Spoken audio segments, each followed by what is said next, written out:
Pam, lovely to see you. How do you do? I've seen on your stall pictures of you with Anthony Hopkins and from Space 1999 and Star Wars. What a diverse career you've obviously had.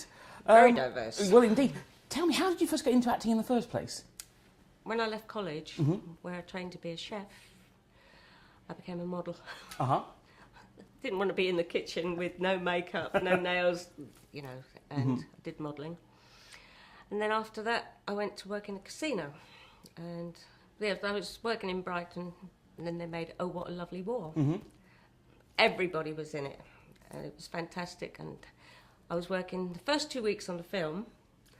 I did 14 days on the film. Yes. And then went and did 12 nights in the casino. Oh, gosh. So, well, I'll tell you a story about during that. I used to walk onto the set dressed in 1914, 18 gear, get in the deck chair and go... And they used to come up and go, Pam, we need you to do a walkabout. But after the film finished, the agency asked me if I wanted to be a full-time member. So very good. Came back to London and I did Looking Glass War, which is where I met Ron Hone. Oh, right. So we've known each other since 1968. Oh, gosh. And Battle of Britain. And then we progressed to space and stuff. But I've been doing other things as well. The casino paid the mortgage. Of course. Yeah. And I worked in South Africa. I worked in Sierra Leone, Liberia, on the cruise ships, in Cyprus. But, you know... Wow, what an amazing array of things. And, of course, some iconic series as well. You're probably in perhaps the most famous scene in the Star Wars saga, right, in the bar. What was that like? It must have been rather weird and wonderful. Even now it's... Well, for me at the time it was really good. Because I was in makeup 3 hours a day. Oh, gosh. For how many days? 5 days shoot. So I've got 2 days overtime just for makeup. Very good. But I had some funny names called me. I shouldn't ask, should I? No.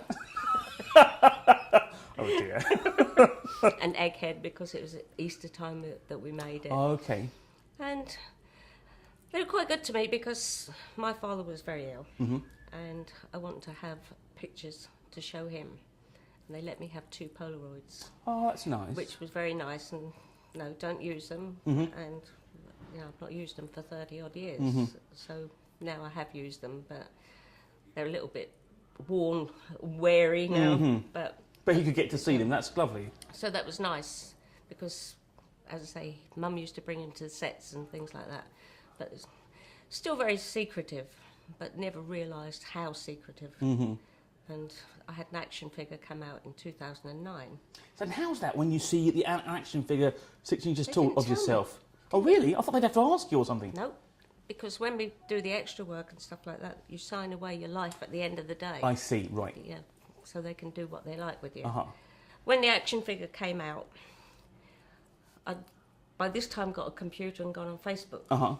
And one of the boys in France messaged and said, I've just bought your action figure. I went, where? That was the first you'd heard of it? Yeah. I went, where? He went, I'm in London at Forbidden Planet. I live in London.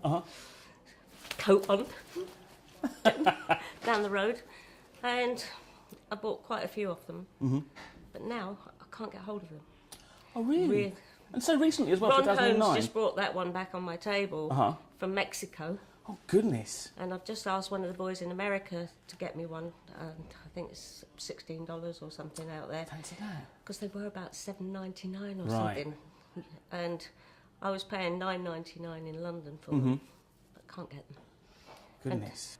And I don't know why they did just such a short run, because nobody can say that it's not me. No, sure. And also, it's not like, you know... If not wearing a mask. No. And if it was 1977, maybe you could forgive people not knowing that it was going to be so successful. But in 2009, everybody by then... knows. Everyone really knew, They know more about me than I know about myself. Honestly, I tell you. So what was that like then? So, 1977, sci-fi films, weren't hugely done, or hadn't been done that recently. Well, was it always something special? We made it in 76. OK. And before that, I was on Space 1999. Right. And Star Maidens. So, used to sci-fi and... So it was another job?